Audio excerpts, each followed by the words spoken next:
Silence is the greatest teaching, the purest teaching. The next best teaching is pointing directly at the unfathomable. This next teaching has had many names throughout history. It is pointing toward the transcendent self, or pure consciousness.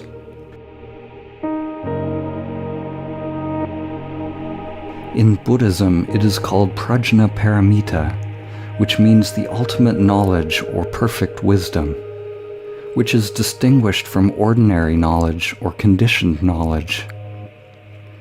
It is what is realized through the eighth limb of yoga described by Patanjali. In Shaivism, this awakening could be described as oneness with Ishvara or Shiva, which are names for absolute consciousness.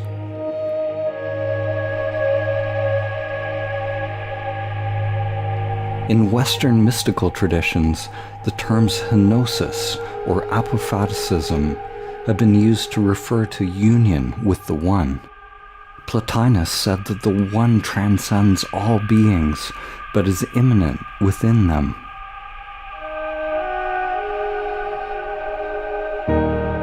In Tibetan Dzogchen, it is described as the natural, primordial state of being. They use the word rigpa to refer to the ground of existence.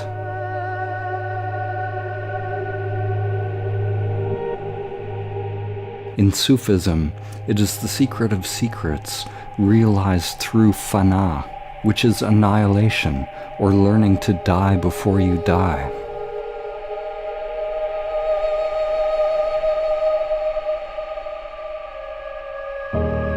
In Mahamudra, it is the great seal, or the great imprint, the realization of the natural state, primordial awareness, emptiness, absolute, clear and transparent, without root. Do not listen to these words with the mind, but recognize within the depths of consciousness that to which they point.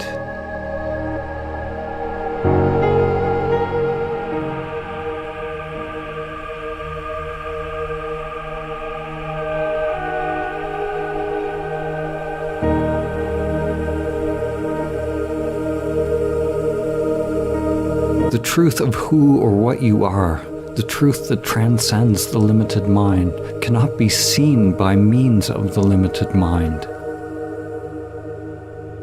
The still point cannot be reached by means of movement. If you want to realize the still point beyond thinking, let go of all interest in thoughts and sensations, all preferences, all phenomena generated by the mind and senses, and rest in naked awareness.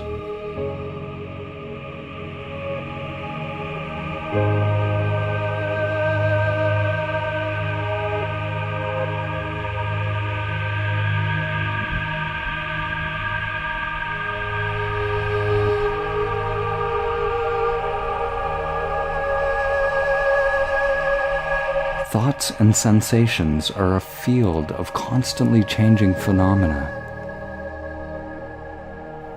What is unchanging is the awareness of that field of change. We are usually so caught up in the field of change, fixated on its objects, that we ignore awareness. To realize Samadhi, we stop chasing anything in the field of change, any thought, and we rest as awareness. Stop reacting to thoughts and sensations. All suffering is due to our believing our thoughts. Notice the mind's habit of judging or labeling any thought or sensation as good or bad. We allow every thought and sensation to be as it is. We don't push away anything, and yet we don't get ensnared in thoughts or hooked by their content. In this way, we approach the Absolute by the negative path, the via negativa. Whatever is arising, we realize not this, not that, not this, not that. Through the via negativa, one realizes everything that is arising is not you. You realize that you are nothing, the wisdom of no self. Through the via positiva, one realizes everything that is arising is you. This is love, an energetic connection or merging. Both truths exist simultaneously.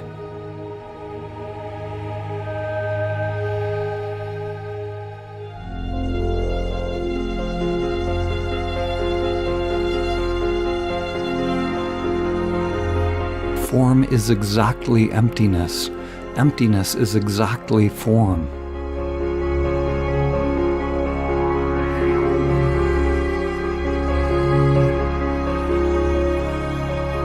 There's a saying in Zen, at the beginning of the path, mountains are mountains and rivers are rivers. After some realization, mountains are no longer mountains and rivers are no longer rivers. But when the final truth is revealed, mountains and rivers are. What has changed on this journey? The mountain and the river remain as they always have been. What has dropped away is your idea of the mountain and the river.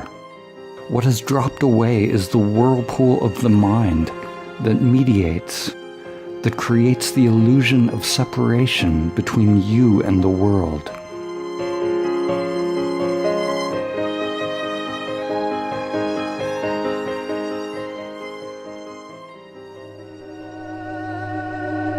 To realize Samadhi is not to achieve some extraordinary state, nor is it about staying in the ordinary state of mind. Only the limited mind or egoic mind discriminates ordinary and extraordinary.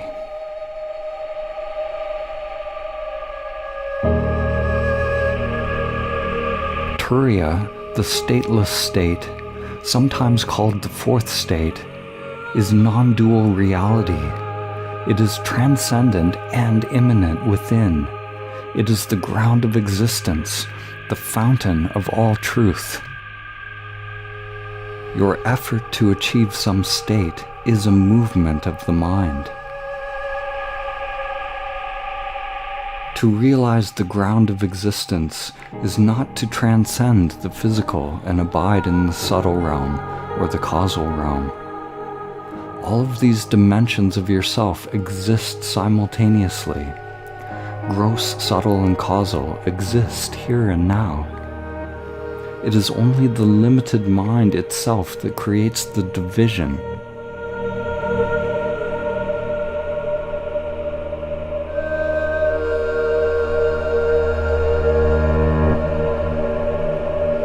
To realize Samadhi is not to try to achieve something. It is a giving up of all interest in thoughts while remaining fully alert, fully conscious, fully awake, without reacting, without doing, without moving the mind, without suppressing the mind.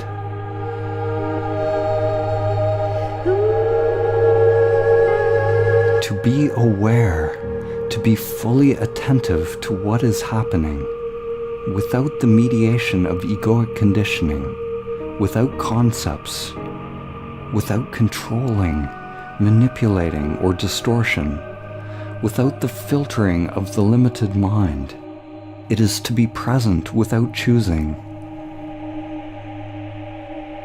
Present without choosing, and therefore without a chooser. You could call this a mirror mind. A beginner's mind without memory or past. An open or transparent mind. You make every moment new.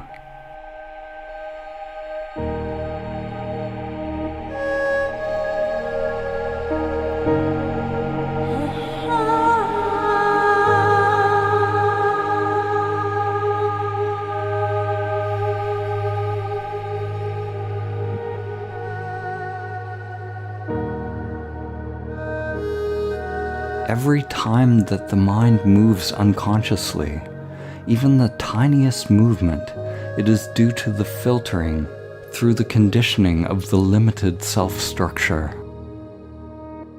Whenever the mind moves unconsciously, it is due to some unsatisfactoriness, which is called dukkha in the ancient traditions. How do I let go of dukkha? How do I let go of all unsatisfactoriness?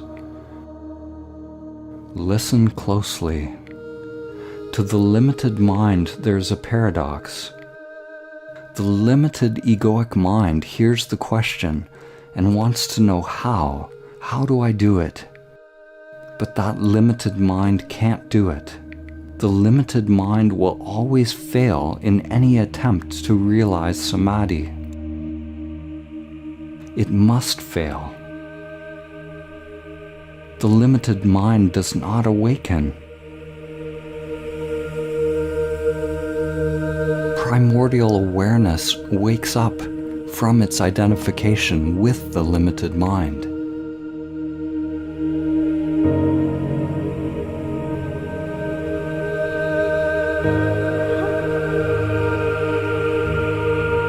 The limited mind will always fail in any attempt to realize stillness, because the mind is movement.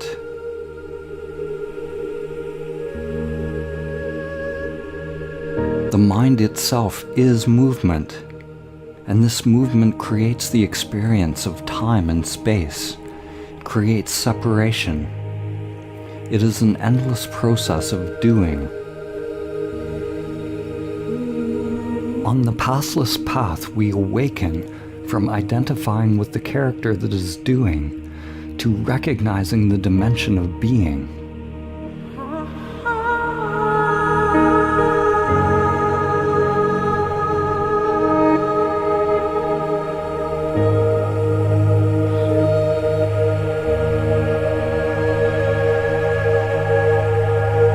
In Samadhi, the separation between doing and being drops away. The separation is simply another mind process. When there's no thinking within the conditioned egoic structure, then there's no problem.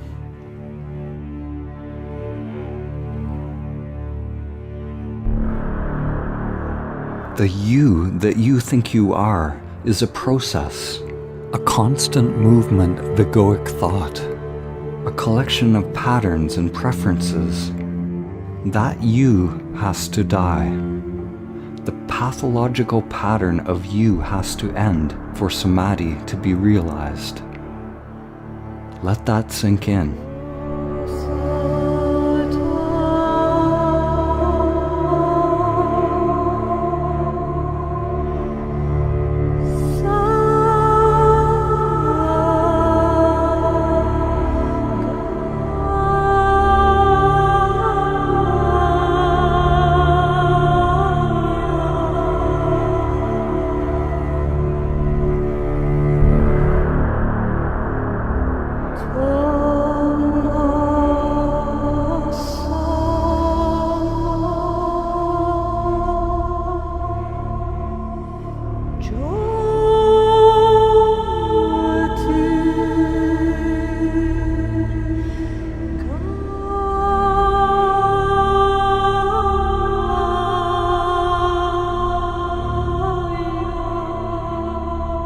To awaken is to see the nature of human suffering, of the human condition. It is the recognition of who or what suffers.